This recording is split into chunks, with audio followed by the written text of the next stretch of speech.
Добар ден, почитувани гледачи. Ја следите емисијата Македонско издание, која што секоја втора сабота ве информира за поважните настани во комунава во Торонто и околината и секако ве забавува со разновидна македонска музика.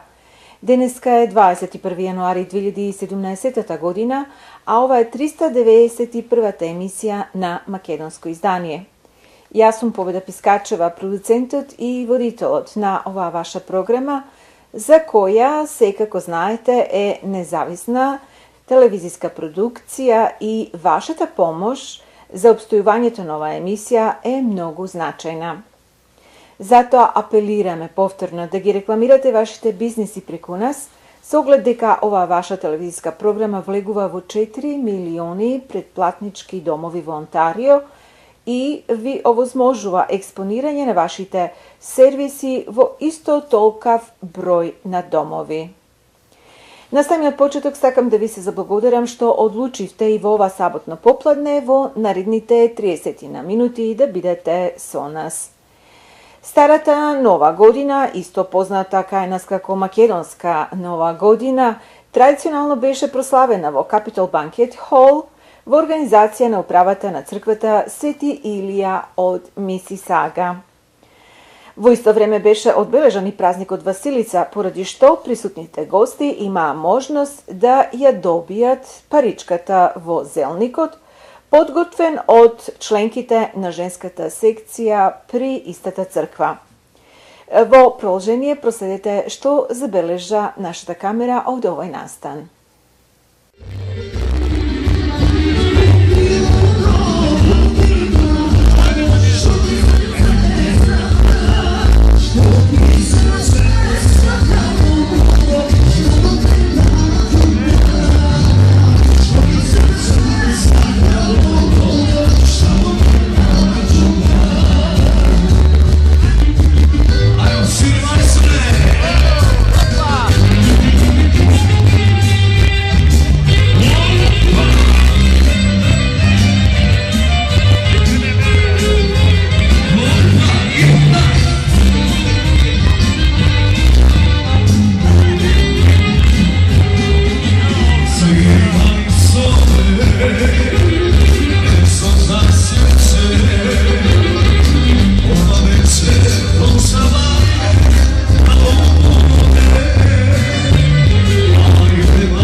Како што знаете, почитувани гледачи, во нашава емисија често пати имаме интервјуа со интересни личности кои се од македонско потекло, а родени во Канада.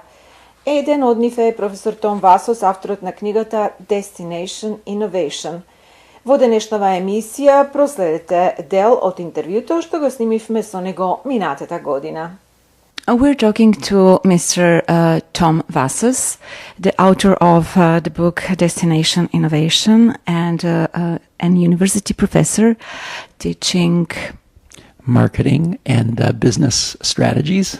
That wasn't so difficult for me to say, but you are more complex than that. We would like to inform our viewers about all your job that you have done. I know it's not easy in a few minutes interview, but what was the motivation to write this book? It's interesting because a few years ago, my daughter and I were driving up the highway, and wouldn't you know it, we actually ran out of gas.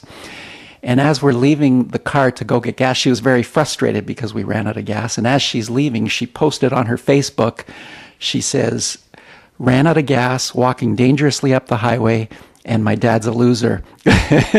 And it was funny because by the time we got to the gas station 10 minutes later, she had 17 likes on Facebook. And all of a sudden it hit me that this never could have happened in the past, this immediate communication on the mobile phone, and this connection to social media, which got an instant reaction. And it gave us a good laugh, but it really inspired me to say, wow, if that could happen in this one simple example, what could businesses do to communicate with customers? What could governments do to communicate better with citizens? And it really inspired me to go ahead and write the book. So let's start with the social media and social life first, right?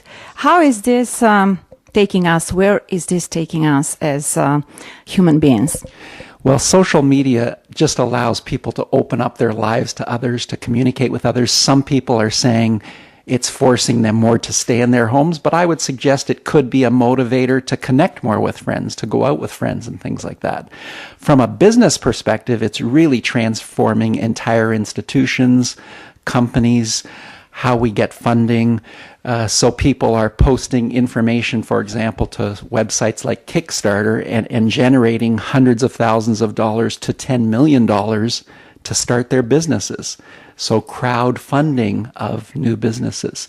So those are simple examples of how it's transforming the way we're doing business. So what would be your suggestion for somebody that hasn't been into this social media yet? We have that people still. I don't know if there's anyone left, but a lot of people are involved in social media from a personal standpoint. But what the book focuses on more is really how companies are being transformed, and institutions and organizations, associations, government departments, because really it's opening up new ways to communicate with people. So imagine municipal governments using it as a way to communicate with citizens who would do something like take a photo of a pothole that would immediately record where that pothole is, submit it to the government, and that enters the process of being one more pothole that needs to be filled. So that's different than how we might have done things in the past of hiring people that would go around and track where these things are and then act on them. And they might not even have found them in the past. So now this could be a safer environment as a result. So is this that government is usually asking from you, your opinion, your suggestion? Yes, both government and the public sector as well as the private sector. And they're really seeing many uses of it, how to improve citizen services, how to improve customer services. But many companies, more importantly, are trying to explore how can we get our brand more visible in the marketplace? How can we move people through the sales cycle so that they might want to buy something from us? And then finally, will they buy something from us with a mobile commerce or an e-commerce transaction so that now I can go right to completion of getting money from people in selling my goods? А сега во продолжение следува една музичка номера.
И во денешнава емисија имаме неколку информации за сите ваши прослави и одбележувања. Користите ги банкет-салите во црквата Свети Климент Охридски во Торонто. За информации и резервации јавете се на 416-421-7451. Канадското македонско место во Торонто е пензионерски дом кој ви обезбедува угодно и хармонично живење. За повеќе информации побарете ја Златка на 416-755-9231. За професионално и поволно дизајнирање на веб-сајтови побарете ги TJ Hosting на 647-547-3061. И секако читајте македонски вести сега и со детални информации и важни надписи за македонската комуна во Торонто. За сите врсти на животно осигурување, осигурување за критични болести, осигурување на вашиот кредит за куќа, инвалидско и здравствено осигурување и осигурување кога патувате, јавете се на 647-977-0233. Ние ќе ви помогнеме да го одберете најдоброто и најповолното осигурување за вас.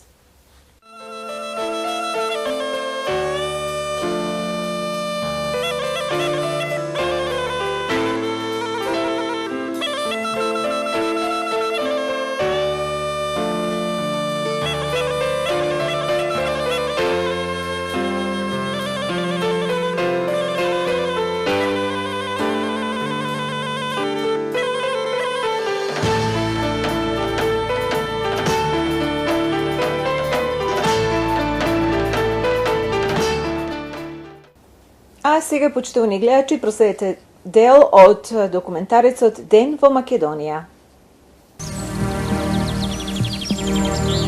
Once the veil of night has been lifted, we can see Macedonia bathed in light. The light slowly begins to warm the traditional fishing enclosures of Lake Doiran, the narrow alleys and snow-white houses. Gradually it reveals the mysticism of monasteries, casts a glance over dewy mountains and valleys, and warms the soul of lakes and rivers, hidden attics and secret garrets.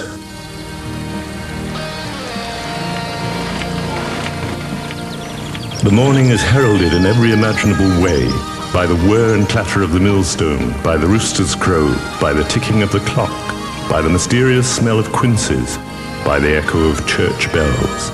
The day is heralded by a synthesis of all possible colours in a wonderful watercolour.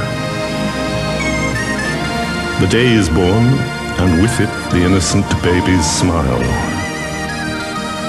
Suddenly, everyone is up.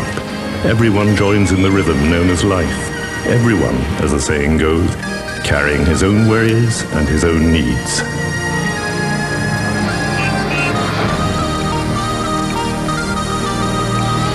Macedonia is an open land. You can enter Macedonia from all four corners of the world, from the countries it borders, or, if you travel here by plane, you can land at either of the country's two airports, in Ohrid or in Skopje.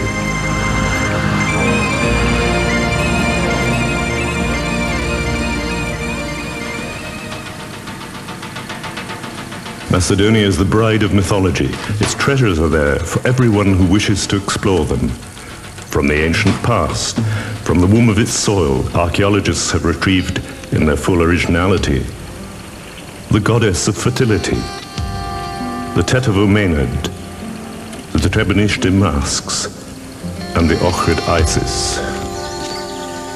You can partake of the fascinating past of the ancient cities of Heraclea, Stobi, and Skupi, with their amphitheatres, and indeed feel like a worthy descendant of ancient Macedonia, of Rome, or of the Byzantine Empire. With gentle step, you can walk through the magic beauties of its mosaics, take part in the ritual games in its amphitheatres, explore the early Christian baptistry, the scenes telling stories of love. See the heads of emperors and lacrimatories in which princesses once kept their tears. Faced with this abundant treasure, you'll be amazed and overwhelmed by the originality of the terracotta icons discovered near Vinica Kale. You will hear of Christianity preached by the Apostle Paul in Macedonia, where his encounter with the Macedonian woman Lydia as recorded in the Acts of the Apostles in the Bible, is mentioned for the first time. Macedonia is a land of lakes and monasteries. Its lakes have preserved the material culture, and its monasteries and churches the spiritual culture of its people. As many as 365 churches exist in Ohrid alone, in the town also known as the Slavic Jerusalem. There, amid the mysticism of the Middle Ages, St. Clement was to establish the first Slavic university. The oldest Slavonic texts date back to the 12th century AD. Among the masterpieces of sacral architecture to be found amid this Byzantine serenity, we should single out the artistic achievements of the fresco painters Michael and Eutychius. It is a fascinating fact that the fresco of the Lamentation of Christ in the church of St. Panteleimon at Nerisy was painted some 140 years before Giotto's Pietà. Some scholars believe that it is to this fresco that the roots of the European Renaissance can be traced.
Ете, почитувани гледачи, тоа е се што подготвивме за ова 391 емисија на македонско издание, која можете да ја следите и на интернет на www.MacedonianEdition.TV. До 4 февруари 2017 година, кога повторно ќе се видиме со нова емисија, ви благодарам за вашето ценето внимание, пријатно и довидување.